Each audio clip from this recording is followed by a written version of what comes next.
My name is Isabella Torres, and I'm 32 years old. 3 weeks before Thanksgiving, my mother called to tell me I wasn't invited to our family dinner because my sister's wealthy boyfriend would be embarrassed by my blue-collar job. A kindergarten teacher, she said, as if the words tasted bitter. Sophia needs to make the right impression. What they didn't know, what none of them knew, was the truth about who I really was. 5 days after that dinner, they showed up at my door, faces pale, demanding answers. The boyfriend? He'd discovered something that changed everything. And my sister's perfect world? It was about to crumble in front of 500 witnesses. Before we continue, please take a moment to like and subscribe, but only if this story truly resonates with you. Share your location and local time if you've ever been the family disappointment. It started with that phone call 3 weeks before Thanksgiving. I'd been teaching kindergarten for 8 years in Queens. My one-bedroom apartment cost me half my salary, but I loved my work. 25 5-year-olds called me Miss Bella, and their sticky-fingered hugs were worth more than any paycheck. My sister Sophia would disagree. Sophia lived in a Manhattan penthouse that cost more per month than I made in 3. As marketing director for a boutique firm, she collected Hermès bags like I collected children's drawings. Her Cartier tank watch, a small bonus, she'd called it, cost more than my car. Our mother's Facebook featured Sophia exclusively. My daughter just closed another $1 million deal. Or, Sophia's presentation to the board was brilliant. I appeared in exactly 3 photos over the past 5 years, always in the background. Isabella's smart enough, Mom would tell her friends. But she lacks ambition. Some people are meant for simpler things. The family hierarchy was established early. Sophia got the master bedroom in our childhood home. I got the converted attic. Sophia's achievements covered the refrigerator.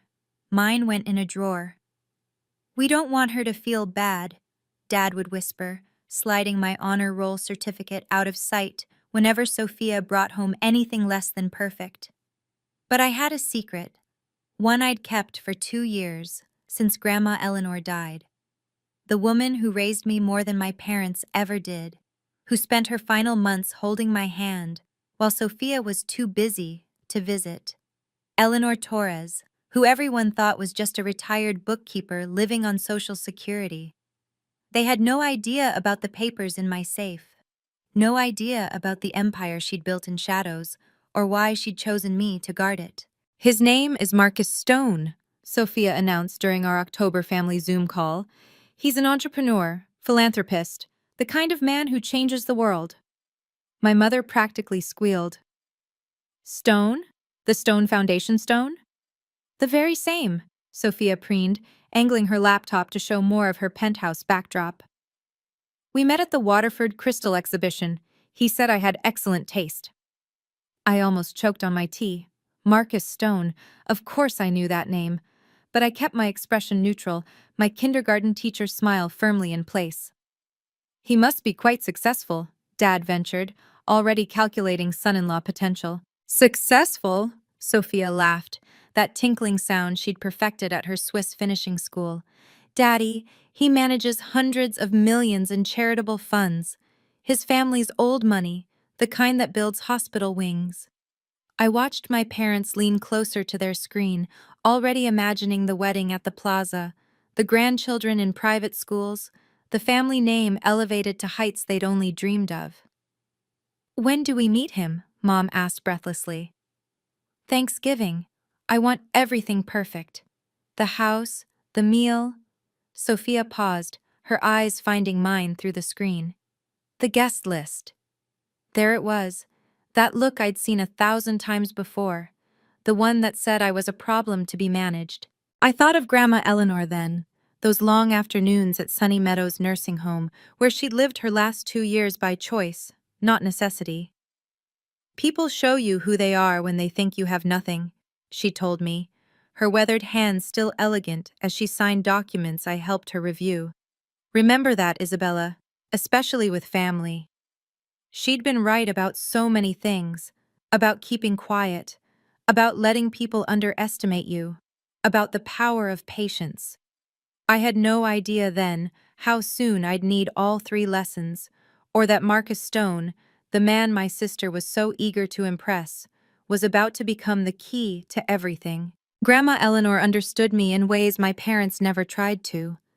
While they fawned over Sophia's MBA pursuits, Eleanor would sit with me in her modest room at Sunny Meadows, teaching me about compound interest and charitable tax law over afternoon tea. "Your sister collects handbags," she'd observed once, watching Sophia's Instagram story. "You collect hearts. Which do you think lasts longer?" Eleanor Torres had built her fortune quietly, anonymously. No one knew the Eleanor Torres Foundation existed, let alone that it controlled 40 million in assets. She'd started with nothing, a widow at 30 with 2 kids working 3 jobs. By 70, she was secretly funding scholarships, food banks, and teacher support programs across New York. Sophia visited once this year, Eleanor had noted 6 months before she died. Stayed 12 minutes, asked about my will at minute 10. I'd been there every Sunday for 2 years. Not for money, I hadn't even known about it, but because she was the only family member who saw me. Really saw me. "The papers are with Whitman and Associates," she'd told me that last month, her voice still strong despite the cancer. "Everything's arranged. Just remember, money amplifies character. It doesn't create it." I thought she meant a few $1,000s, maybe her jewelry. I'd signed papers as her healthcare proxy, thinking I was just helping with medical decisions. 2 weeks after her funeral, James Whitman himself had called me. That's when I learned about the foundation, the board position, the conditions attached to every penny of the family inheritance. "Your grandmother was very specific," he'd said, sliding documents across his mahogany desk. "She believed in testing character when people didn't know they were being tested." I'd kept it all secret for 2 years, waiting, watching. Now, finally, the test was about to begin. The call came November 3rd, 3 weeks before Thanksgiving. Mom's contact photo, her and Sophia at the Hamptons, lit up my phone during my lunch break. "Isabella, about Thanksgiving," she started without preamble. "We've had to make some adjustments." I set down my peanut butter sandwich. "Adjustments? You won't be coming this year?" The playground outside my classroom window was full of children laughing. I focused on their joy while my mother explained my exclusion. "Marcus is from a very prominent family. Sophia needs to make the right impression and—" She paused, gathering courage for cruelty. "Your job might give the wrong idea about our family's standing." "My job, teaching children. You know what I mean. It's so blue collar. Marcus mingles with CEOs, investors, people who matter. What would you even talk about? Finger painting?" I heard Dad clear his throat in the background. He was on speaker, complicit in his silence. "Is this Sophia's request or yours, Mom? Does it matter? We all want what's best for Sophia's future. This could change everything for our family." I could hear it then, Sophia laughing in the background, not even trying to hide her presence. "Just to be clear," I said, my teacher voice perfectly steady, "you're uninviting me from Thanksgiving because my career embarrasses Sophia? Don't be dramatic. It's just one dinner. Next year will be different, once they're engaged." "I understand." "You do?" Mom sounded surprised, maybe even disappointed I wasn't fighting. "Perfectly. Give everyone my best." I hung up before she could respond. My hands weren't even shaking. Grandma Eleanor had taught me that too. Never let them see you bleed. My phone buzzed immediately. A text from Sophia. "It's nothing personal. You understand, right? This is my shot at real happiness." I didn't respond. But I did open my safe and pull out a folder labeled Eleanor Torres Foundation, Succession Protocols. Inside, a sticky note in Grandma's handwriting. "When they show you who they are, believe them." Sophia called an hour later, probably worried my silence meant rebellion. "I knew Mom would make it sound worse than it is," she began, her voice dripping false concern. But Isabella, be realistic. You make 40,000 a year teaching snot-nosed kids. Marcus's watch costs more than that. I'm aware of income disparities, Sophia. Are you? Because sometimes I wonder if you understand the real world. The world I'm entering, Marcus's world. It's all about connections, influence, power. What would you contribute? Cute stories about playground drama? I let her talk. Sometimes the best teaching tool is silence.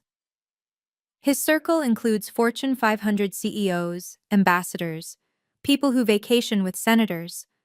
And you'd show up in your Target dress, talking about lesson plans and parent-teacher conferences? Can you imagine how that would reflect on me? You're right, I said quietly. I don't belong in that world.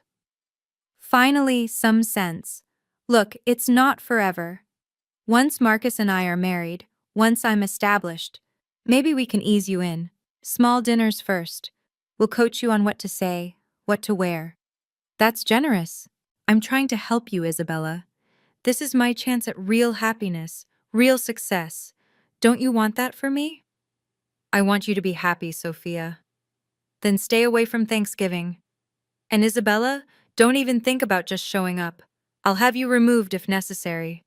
The threat hung between us. My baby sister, who I'd walk to school every day, who'd cried in my arms when boys broke her heart, was threatening to have security escort me from our family dinner. Understood, I said. Enjoy your dinner. After she hung up, I opened my laptop and logged into the Foundation's board portal. There it was on the calendar. Annual Gala, November 29th. 3 days after Thanksgiving. 500 guests. Full media coverage. Perfect. I opened my safe that night and spread everything across my kitchen table. The will, the board appointment, the certification of shares. Each document pristine, notarized, indisputable. Eleanor's will was a masterpiece of foresight. The family inheritance, $15 million and 3 properties, came with one unbreakable condition. The beneficiary must demonstrate consistent kindness and refuse to discriminate based on social or economic status. Subsection 7.3 was particularly interesting. Any act of deliberate exclusion of family members based on their profession, income, or social standing will result in immediate forfeiture of all claims. Eleanor had even included examples, such as but not limited to, refusing family invitation due to embarrassment over their honest work. My phone buzzed. An email from James Whitman. Ms. Torres, confirming your attendance at the gala? The board is eager to formally introduce you. I typed back. I'll be there. Please ensure media coverage includes the Foundation's history segment. Of course. Your grandmother's video message will play after your introduction. Video message? I'd almost forgotten. Eleanor had recorded it 6 months before she died, for the right moment, she'd said. I pulled up the Foundation's website, looking at the Board of Directors page. There I was, listed as Chairman of the Board, my photo notably absent at my request. Below my name, appointed by founder Eleanor Torres, 2023. Marcus Stone would know exactly who I was the moment he did his due diligence, if he hadn't already. I thought about calling Sophia, warning her. Then I remembered her words. Don't even think about showing up. Fine, I wouldn't show up to Thanksgiving. But the gala? That was business. I sent one more email, this time to the Foundation's event coordinator. Please add 5 names to the guest list. The Torres family. Send the invitations directly to me. I'll handle delivery personally. My grandmother always said revenge was beneath us. But justice? Justice was everything. If you've ever been excluded by family who thought you weren't good enough, leave a comment. Your story matters, and don't forget to subscribe. The twist coming next will change everything. Thanksgiving arrived gray and drizzling. I ordered Chinese food from Mr. Liu's, orange chicken and lo mein for one. My phone stayed silent until 2 in the afternoon when Sophia's Instagram story appeared. The dining room at my parents' house had been transformed. Crystal glasses I'd never seen, new china with gold edges, fresh orchids as centerpieces. Sophia posed with Marcus, her hand strategically placed to show a diamond tennis bracelet I assumed was new. "Perfect family dinner with my love," her caption read. "Grateful for family who understand what really matters. Hashtag blessed future stones." Marcus looked uncomfortable in the photos. His smile didn't reach his eyes, and in one candid shot, he was staring at an empty chair, my chair, with a furrowed brow. A text came through from Jennifer, my teacher friend. "Saw Sophia's post. Why aren't you in any photos?" "Scheduling conflict," I replied. "On Thanksgiving? Isabella, what really happened?" I didn't answer. Instead, I scrolled through more of Sophia's stories. Mom had posted too. "So proud of my successful daughter and her wonderful boyfriend.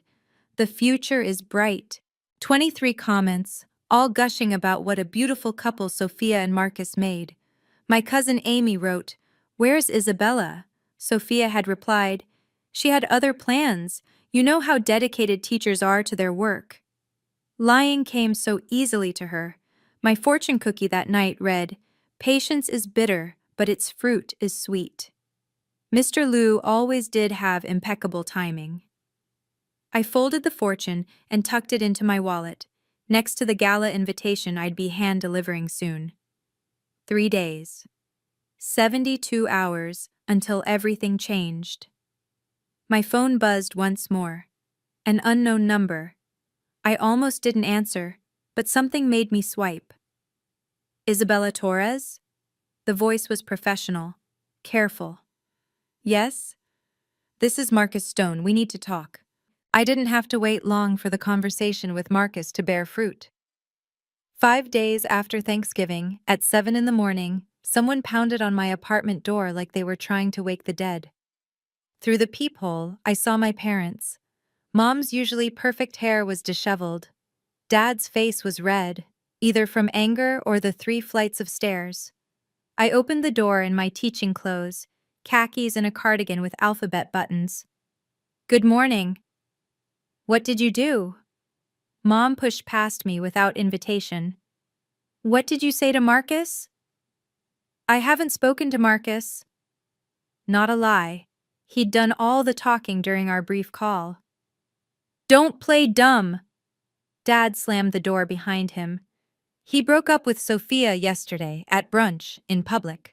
I poured myself coffee, noting neither parent had ever visited my apartment before. It took a family crisis to get them here. That must be upsetting for her. "Upsetting?" Mom's voice climbed octaves. "He walked into the foundation office and saw your portrait. Your portrait, Isabella, as chairman of the board." Ah, so that's how he'd found out. "Why didn't you tell us?" Dad demanded. "How could you hide something like this? The same way you hid uninviting me to Thanksgiving?" "That's different," Mom started. "Is it? You didn't want me there because my job embarrassed Sophia. Because I'm too blue-collar for her rich boyfriend. Your words, Mom." "Sophia's devastated. She says you sabotaged her on purpose." "I did nothing. Marcus discovered the truth on his own." "Fix this," Dad ordered, using his bank VP voice. "Call Marcus. Tell him you'll resign, whatever it takes." "No." "No?" Mom's face went pale. "Your sister's happiness meant more to you than my dignity. I understand, but I won't lie or resign to fix what Sophia broke herself." "You want to know the whole truth?" I set down my coffee.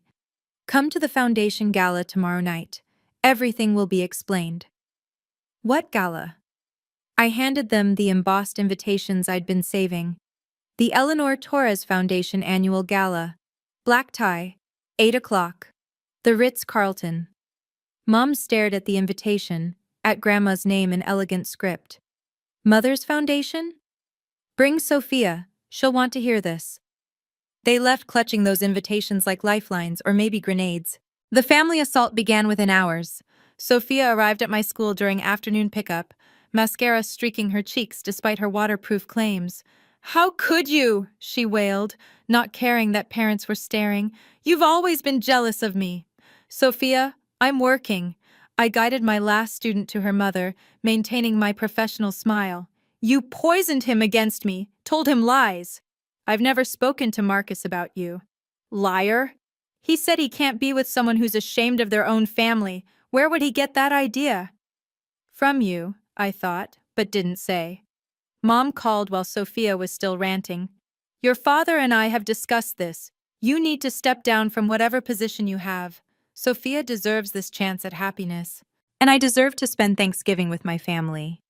"That's petty, Isabella. We're talking about Sophia's entire future." "No, we're talking about consequences." Dad took the phone. "Be reasonable. Sophia has worked hard for her success. And I haven't? Teaching kindergarten isn't the same as—" I hung up. Sophia grabbed my arm. "I'll contest the will. I'll prove you manipulated Grandma." "With what evidence?" "She had dementia. She had cancer. Her mind was perfect until the end. Every document was witnessed by medical professionals. You turned her against me. You visited her once in 2 years, Sophia, for 12 minutes. Her face crumbled then, real tears finally flowing.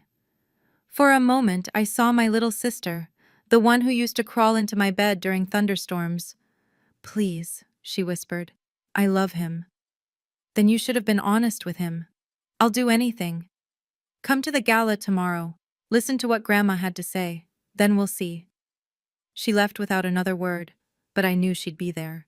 The possibility of salvaging her fortune would ensure it. Marcus called that evening.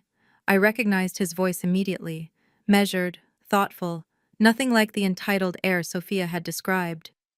"Ms. Torres, I apologize for the ambush. I needed to understand who you really were." "And?" "Your staff speaks highly of you. 12 teachers mentioned you've personally covered their supply costs. The principal says you volunteer every weekend for the breakfast program." "That's my job." "No, that's your character. Which makes me wonder why Sophia told me you were unemployed, living off family money." I said nothing. Sometimes silence is the most honest response. "She said you were bitter about her success," he continued, "that you'd been institutionalized for depression, that the family had to exclude you from events because you caused scenes." Each lie was a small knife. I'd had no idea how thoroughly she'd erased me. "When I saw your portrait at the foundation, your grandmother's foundation, I realized I'd been deceived, but I need to know why you didn't tell me yourself." "Would you have believed me? Or would you have thought I was the jealous sister Sophia described?" A long pause. "You wanted me to discover it myself. I wanted you to know who you were really dating, someone who could erase her own sister for social gain. She's been calling me non-stop, begging for another chance, saying you've poisoned her family against her.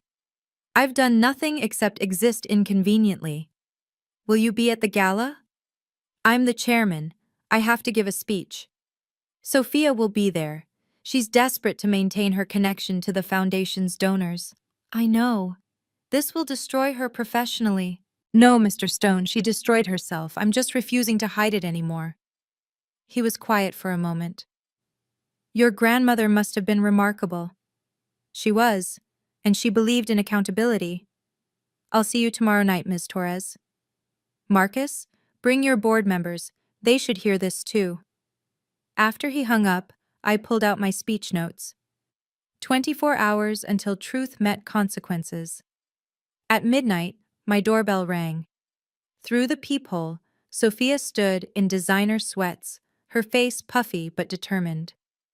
"We need to talk," she said when I opened the door. I let her in. She'd never visited before, and I watched her take in my modest space, the teaching awards on the walls, the student artwork, the photos of Grandma Eleanor and me. "Nice place," she said, her tone suggesting otherwise. "Very you." "What do you want, Sophia?" Her demeanor shifted, tears evaporating. "I know about the inheritance." "What inheritance?" "Don't play dumb. 15 million, the properties. It's all in the will, isn't it? How would you know that? I have friends at Whitman and Associates. Illegal, but unsurprising. And? I'm the rightful heir. I'm the one who represents this family professionally. I'm the one who needs it. For what? More Hermes bags? For my life. Do you understand what circles I move in? The people I have to keep up with? You wouldn't understand. You're happy being nobody. I'm happy being myself. God, you're sanctimonious. She stood, pacing, just like Grandma, always judging me for wanting more. She never judged you, Sophia. She just saw you. What's that supposed to mean? Come to the gala. You'll understand. I'll contest the will. I'll say you exerted undue influence. Try it. She stepped closer, her voice dropping. Or we could make a deal. You resign from the foundation, support my claim to the inheritance, and I'll make sure you're taken care of. $1 million. Tax-free. No. 2 million. Sophia, there's something you should know. Grandma left a video message for the gala. Her face went white. What kind of message? The kind that explains everything, including why she made the choices she did. You've seen it? Tomorrow, everyone will. She left without another word, but her perfume lingered. Tom Ford, expensive and suffocating, just like her love. The morning of the gala, I sat in my empty classroom, staring at Eleanor's photo on my desk. Was I doing the right thing? Or was I just being vindictive? My phone had 37 missed calls. Extended family, mutual friends, all suddenly interested in my life. The family group chat, which I'd been removed from months ago, had apparently exploded. Cousin Amy sent screenshots. Isabella is trying to steal Sophia's inheritance. She manipulated Grandma. Always knew she was bitter about being the failure. Failure, because I taught children instead of selling luxury brands to people who didn't need them. I nearly called James Whitman to cancel everything. Let Sophia have the money. Let my parents have their golden child. Let me fade back into the background where they'd always preferred me.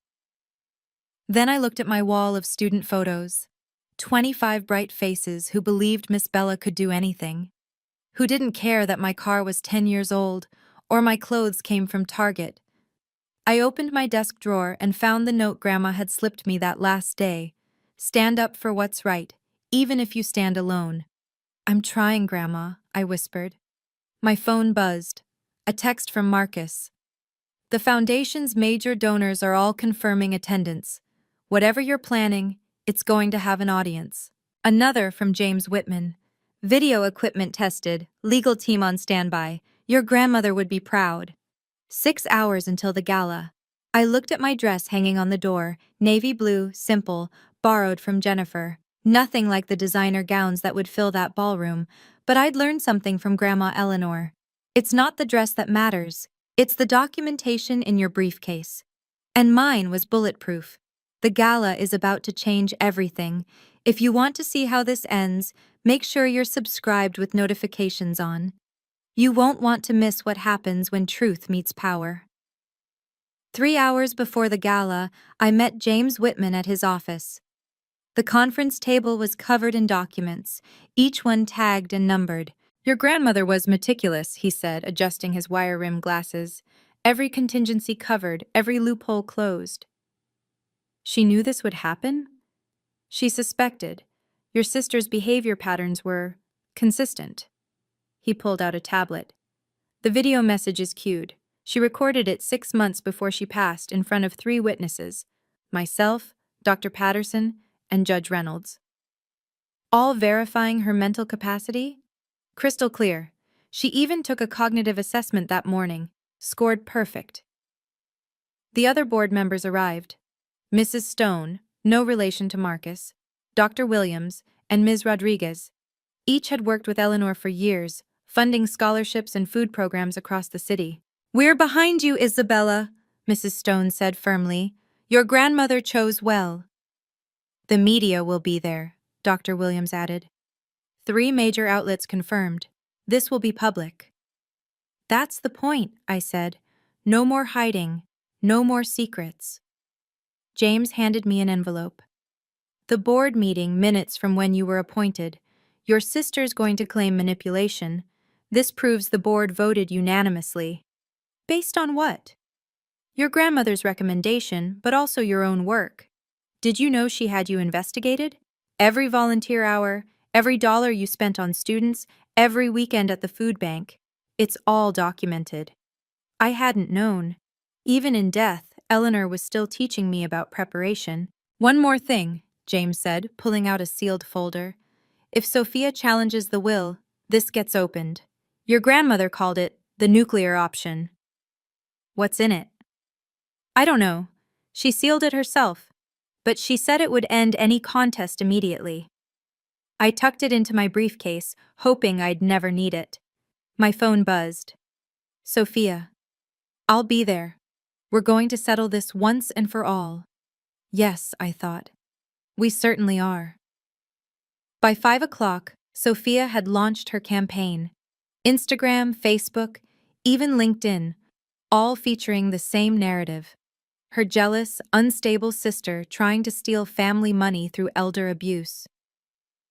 Some people can't stand to see others succeed, she'd written. Mental health issues are serious, and I hope Isabella gets the help she needs. The comments poured in, her carefully cultivated network rallying to her defense. Marketing executives, fashion bloggers, the wellness influencers she'd courted, all echoing her pain at being betrayed by family. Mom called, furious. What have you done? Sophia's reputation is everything to her. And my dignity meant nothing to you. Stop this vendetta. Call off whatever you're planning. Come to the gala, Mom. 8 o'clock. Sophia says you're going to humiliate her. No, I'm going to tell the truth. Dad took the phone. Isabella, be reasonable. We're a family. Are we? Because families don't uninvite each other from holidays for being too poor. Silence. Then, that was a mistake. We see that now. Only because I have something Sophia wants. I hung up and turned off my phone. The noise didn't matter anymore. Jennifer arrived with my dress and makeup bag. You sure about this? They excluded me for being a teacher. Called my job embarrassing. Said I'd humiliate them in front of Marcus's important friends. And now? Now they'll learn that Grandma's important friends have been funding teachers all along. That the foundation they're so desperate to access exists specifically to support the people they look down on. Poetic justice. Just justice. With documentation. I looked at the clock. 2 hours until curtain. 2 hours until 28 years of being the family disappointment finally meant something. Help me with this zipper? I asked Jennifer. It's time to stop hiding. An hour before the gala, I stood in the Ritz-Carlton's preparation room, reviewing my speech one last time. The invitation list glowed on my tablet. 500 confirmed, including every major philanthropist in the city. James Whitman knocked and entered. The Times is here, the Journal too. They're intrigued by the mysterious announcement promised in the invitation. Good. Your family arrived 10 minutes ago. Your sister is making an entrance. Through the door's window, I glimpsed Sophia in a scarlet Oscar de la Renta gown, working the room like she owned it. Mom and Dad flanked her, their formal wear impeccable, their discomfort visible only if you knew where to look. She's telling people she's about to be named to the board, James said quietly, that tonight is her formal introduction to society. In a way, she's right. Marcus entered with his delegation, 5 board members from Stone Industries, all in conservative black tie. He caught my eye through the window, nodded once. His face gave nothing away. Ms. Torres? A young woman with press credentials approached. Sarah Stone from Channel 7. We heard there's a major announcement about the Torres family legacy? At 9 o'clock sharp. Can you give us a preview? My grandmother believed in transparency. Tonight, we honor that belief. She scribbled notes, hungry for more. I gave her nothing. My phone, finally turned back on, showed 47 messages. I deleted them all unread except one from Marcus. Whatever happens tonight, your grandmother would be proud. James handed me the remote for the presentation screen. The video is cued, just press play when you're ready. I looked at my reflection in the mirror. Navy dress, simple pearls, teaching award pin on my lapel, my own small rebellion. Not the designer gown they'd expect from new money, but exactly what Eleanor would have chosen. Let's go, I told James. It's time to let the documents speak. The Ritz-Carlton ballroom glittered like a jewelry box. Crystal chandeliers cast rainbow patterns across 500 guests in their finest attire. Servers circulated with champagne. Cristal, I noticed, remembering how Sophia had once mocked my preference for Prosecco. I entered through the side door, avoiding the main entrance where Sophia held court. She'd positioned herself near the foundation's banner, gesturing animatedly to a cluster of donors, no doubt spinning her narrative of family legacy and her rightful place in it. Isabella! Mrs. Stone, the board member, not Marcus's relative, embraced me warmly. Your grandmother would love this, her first public gala. Eleanor had always insisted on anonymity, funding quietly, never seeking recognition. Tonight would have horrified and amused her in equal measure. Isabella Torres? A silver-haired woman approached. I'm Margaret Vanderbilt. Your grandmother funded my literacy program for 10 years. I never got to thank her. Before I could respond, others surrounded me. Teachers whose classrooms Eleanor had supplied. Food bank directors she'd kept afloat. Scholarship recipients now running their own nonprofits. None of them had known their benefactor's name until the invitations arrived. Across the room, I watched my parents notice the attention I was receiving. Mom's face went from confused to alarmed. She whispered urgently to Sophia, who spun around, her scarlet dress flaring dramatically. Our eyes met across the sea of evening wear.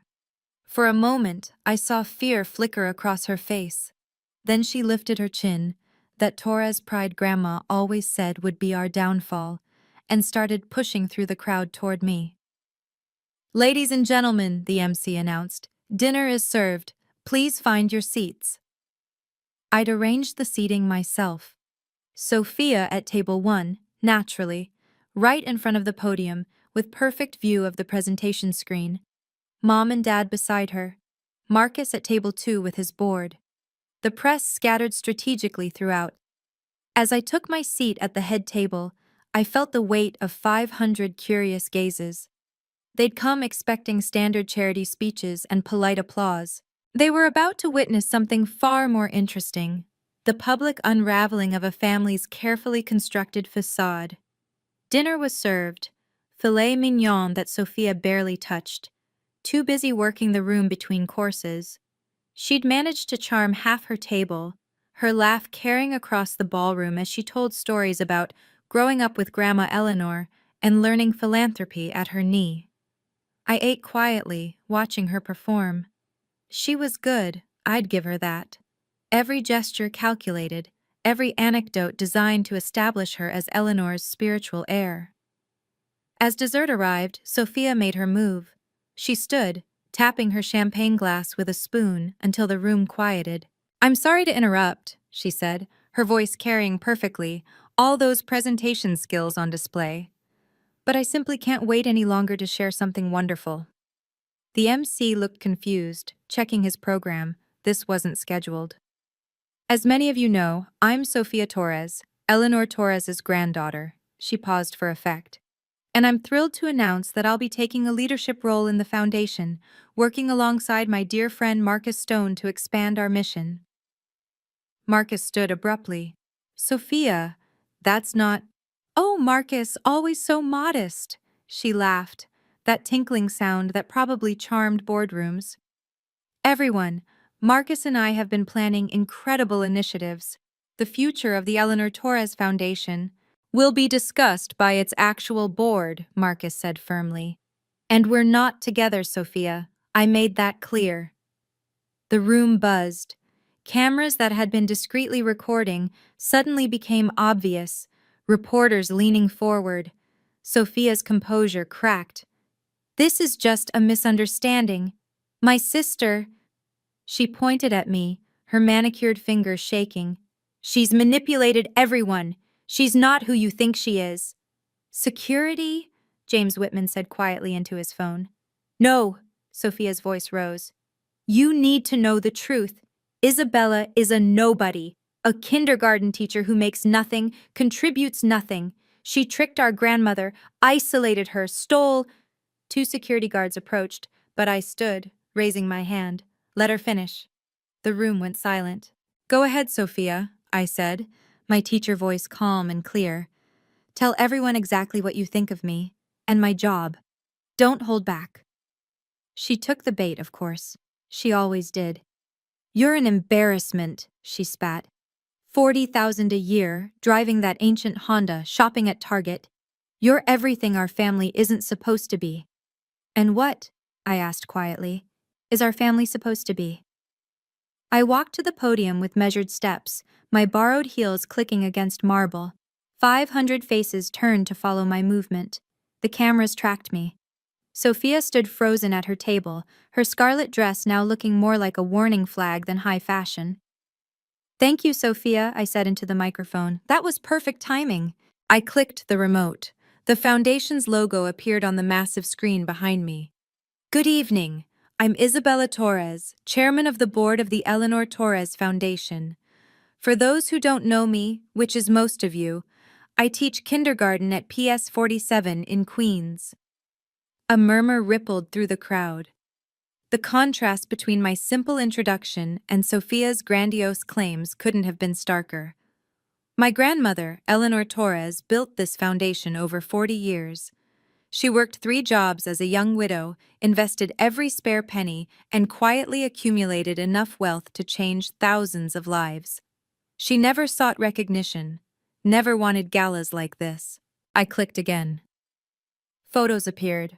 Eleanor at food banks, in classrooms, at community centers, always in the background, always anonymous. But tonight, we break that tradition, because Eleanor left us one final lesson about what really matters. Mom grabbed Sophia's arm, trying to pull her down to her seat. Sophia shook her off, her face flushed with rage and champagne. "Before we continue," I said, looking directly at my sister, "I should mention that 3 days ago, I wasn't supposed to be here. I was uninvited from my family's Thanksgiving dinner because my profession would embarrass my sister in front of her boyfriend." Gasps. The cameras swung between Sophia and me. "The boyfriend she mentioned? Marcus Stone, who's here tonight as one of our major donors. Marcus, would you mind confirming what Sophia told you about me?" Marcus stood slowly. "She said Isabella was unemployed, living off family money, that she'd been institutionalized, that the family had to exclude her from events because she was unstable." The room erupted. Sophia screamed something unintelligible. "Now," I said, clicking the remote again, "let's hear what Eleanor Torres had to say about all of this." Eleanor's face filled the screen. She sat in James Whitman's office, looking directly at the camera with those sharp eyes that had never missed anything. The timestamp showed 6 months before her death. "If you're watching this," Eleanor's recorded voice filled the ballroom, "then something has happened that requires absolute clarity about my wishes." The room was silent except for the soft whir of cameras. "I am Eleanor Marie Torres, of sound mind and body, as verified by the 3 witnesses present." The camera panned to show James Whitman, Dr. Patterson, and Judge Reynolds. "This recording concerns my estate and the conditions attached to it." I watched my parents' faces drain of color. They'd had no idea this existed. "My estate consists of $15 million in liquid assets, 3 properties in New York, and controlling interest in the Eleanor Torres Foundation. This inheritance comes with one unbreakable condition." Eleanor paused, her eyes seeming to look directly at Sophia. "The beneficiary must demonstrate consistent kindness and refuse to discriminate based on social or economic status. This includes, and I'm being specific here, never excluding family members because of their profession or income level." Sophia stood up, shaking. This is fake. This is. Sit down, Miss Torres, Judge Reynolds said from table 3.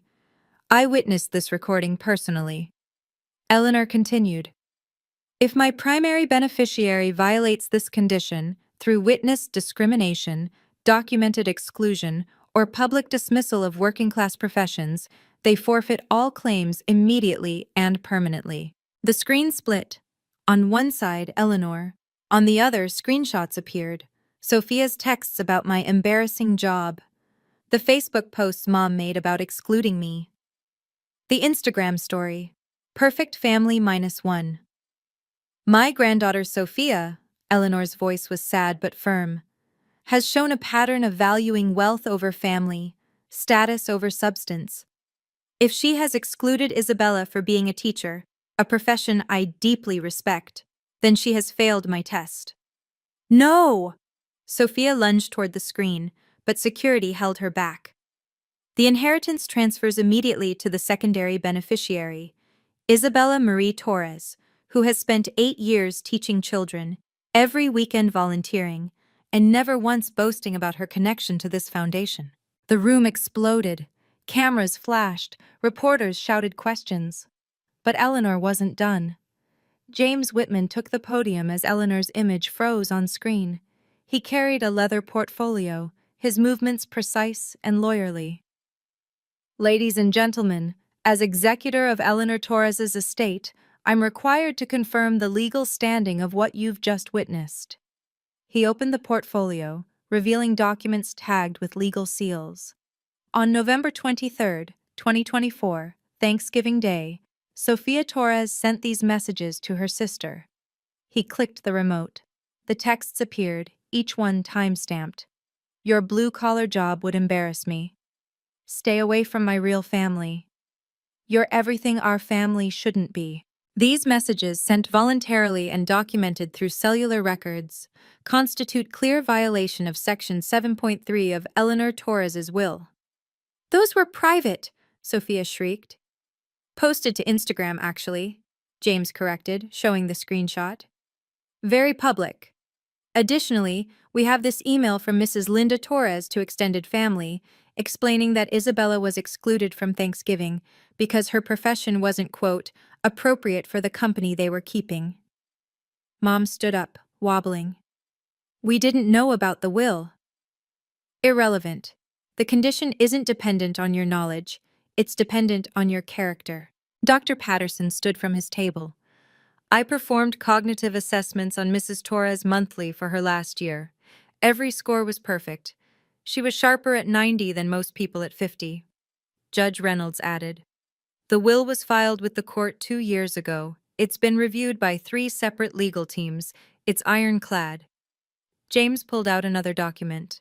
As of this moment, Sophia Torres has forfeited all claims to the Eleanor Torres estate, the full inheritance, $15 million, the Manhattan brownstone, the Hamptons cottage, the Vermont cabin, and controlling interest in this foundation, transfers to Isabella Torres. He turned to my parents. You were named as potential trustees with an annual stipend of $50,000. However, your participation in the discrimination disqualifies you as well. Dad collapsed into his chair. Mom was crying, mascara streaming. This is theft, Sophia screamed. I'll sue. You'll lose, James said simply. Your own words convicted you. Sophia's meltdown was spectacular, even by her standards. She grabbed a champagne flute and threw it at the screen, where Eleanor's frozen image seemed to watch with disappointment. The glass shattered harmlessly against the projection surface. You planned this! She whirled on me, her designer dress tearing at the seam as she moved. You manipulated her. You turned her against me. I visited her, I said quietly, the microphone catching every word. Every Sunday for 2 years. You came once. I was building my career. I had important things. More important than family? I asked. That's what you told Mom, isn't it? That Marcus and his connections were more important than having your sister at Thanksgiving? You don't understand business. You don't understand anything. You're just a teacher. Just a teacher. I let the words hang. The same profession as Mrs. Davidson here, who Grandma funded for 20 years, Mr. Martinez, whose classroom she supplied, Ms. Washington, whose students she sent to college. I gestured around the room. Half the people here are teachers, social workers, nonprofit directors, the very people you consider beneath you. Marcus stood. Sophia, you told me your family was in finance, that your grandmother was a society matron. You lied about everything. For you, Sophia turned on him, to fit into your world. My world, Marcus laughed bitterly. My foundation exclusively funds working-class initiatives. My mother was a seamstress, my father drove a taxi. I built my wealth to lift others up, not to separate myself from them. He looked at me. Your grandmother and I had the same values. That's why we partnered. Partnership? Sophia's voice cracked. What partnership? The Stone Foundation is cutting all ties with your company, Marcus announced. Effective immediately. We don't work with people who discriminate against the communities we serve. The dominoes fell fast. 3 other major donors at nearby tables stood, announcing they too were severing relationships with Sophia's firm. Her phone, sitting on the table, lit up with what I assumed were panicked calls from her business partners. You've destroyed me, she whispered, finally understanding. No, Sophia. You destroyed yourself the moment you decided I wasn't good enough to sit at your table. I returned to the podium, waiting for the chaos to settle.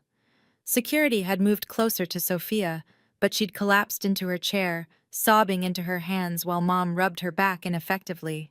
I want to be clear about something, I said, my voice steady. I never wanted the money. I didn't know about the will's conditions until after Grandma died. I kept quiet because I wanted my family to show me who they really were when they thought I had nothing to offer. I clicked the remote. A new slide appeared. The Eleanor Torres Equal Dignity Initiative. Tonight, I'm announcing that the entire $15 million inheritance will be donated to the foundation.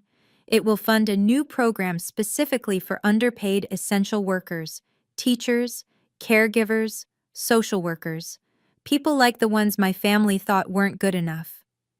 Applause erupted. Cameras flashed. The properties will be converted into affordable housing for educators in New York City. No teacher should have to choose between their calling and a living wage. More applause. I saw teachers in the audience crying. Sophia, I addressed my sister directly. You're not cut off. I'm offering you a position with the foundation. Volunteer position, of course. 20 hours a week, working directly with the communities you've dismissed. You can learn what Grandma knew, that dignity isn't determined by income. You're humiliating me, she hissed. No, I'm offering you redemption. The same chance Grandma gave me every Sunday when she taught me that wealth without compassion is just greed with better accessories. I turned to my parents. The offer extends to you both. Family therapy is non-negotiable if you want any relationship with me going forward. Respect isn't optional anymore. Dad nodded slowly, understanding. Mom was still staring at Sophia like she was seeing her for the first time. One last thing, I said, pulling out the sealed envelope James had given me. Grandma left this, called it the nuclear option if anyone contested the will. Should I open it, Sophia? My sister shook her head violently, terror replacing anger. Whatever she suspected was in there, she didn't want it public. Then we're done here. The media coverage was swift and brutal. By morning, heiress loses millions over Thanksgiving snub was trending. The New York Times ran a feature. When snobbery costs $15 million, a modern morality tale. Sophia's marketing firm lost 7 major clients in 48 hours. Her Instagram, once carefully curated with luxury and success, was flooded with comments calling her out for elitism and cruelty. She deleted her accounts by day 3. My parents came to my apartment a week later, looking older, smaller somehow. Dad spoke first. We failed you. Both of you, actually. We created this dynamic. We thought success meant money, Mom added quietly. Your grandmother tried to tell us otherwise, but we didn't listen. Are you willing to do the work? I asked. Real therapy, not just apologies? They agreed. Dr. Kim, who specialized in family dynamics and class issues, would see us weekly. Marcus and I met for coffee to discuss the foundation's future. Your grandmother would be proud, he said. You handled that with more grace than I would have. She taught me that revenge makes you smaller. Justice makes you stronger. What about Sophia? She moved to Chicago, got a job at a non-profit, the only place that would hire her. Makes $35,000 a year now. Ironic. Educational. She sent a letter last week. First honest thing she's written to me in years. I didn't tell him I hadn't opened it yet. Some wounds need time before you test their healing. The Foundation's first initiative launched a month later, emergency grants for teachers facing eviction. We funded 300 in the first week. Each thank you letter went into a folder labeled Why This Matters, my answer to anyone who questioned the value of blue-collar work. The Times did a follow-up story 6 months later. They photographed me in my kindergarten classroom, surrounded by 5-year-olds during story time. The headline read, "The Billionaire Teacher Who Gave It All Away." But the photo caption was my favorite. Isabella Torres, chairman of the Eleanor Torres Foundation, teaching her students about kindness. Her grandmother's greatest lesson, she says, was that dignity isn't measured in dollars. Sophia saw it. I know because she texted, "Grandma would choose you all over again." She chose both of us, I replied. You just haven't accepted the lesson yet. 6 months after the gala, I still taught kindergarten. My classroom hadn't changed much. Same alphabet posters, same reading corner, same circle time rug. But everything else had transformed. The foundation had distributed $4 million in emergency grants to teachers, funded 50 classroom renovations, and launched a program providing free supplies to any educator who asked. No paperwork, no justification needed. Eleanor would have loved the simplicity. PS 47 received a $2 million grant for infrastructure and resources. My principal cried when I handed her the check. Your grandmother never forgot us, she said. I didn't correct her assumption that Eleanor had planned this. In a way, she had. My parents were in therapy, making slow progress.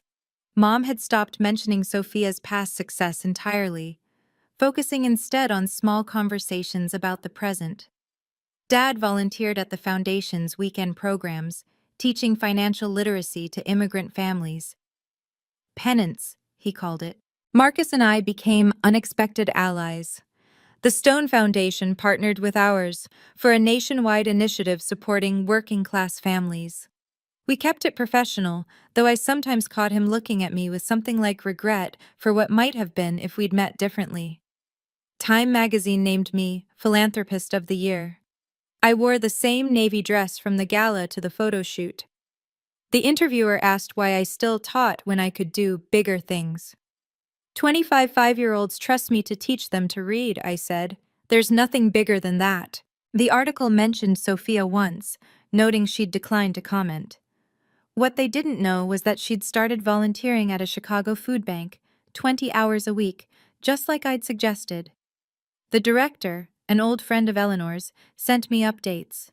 She's learning, she wrote. Slowly, but she's learning. I kept Eleanor's photo on my desk, next to the crayon drawings and construction paper cards. Sometimes, during quiet moments, I'd tell her about the lives we were changing. You were right, Grandma, I'd whisper. Standing up for what's right is lonely at first, but eventually, the right people stand with you. A year after that Thanksgiving exclusion, I finally opened Sophia's letter. She'd written it in purple ink, the same color she'd used for notes when we were kids, before money and status poisoned everything. Isabella, it began. I used to think Grandma chose wrong, that you'd manipulated her into giving you everything.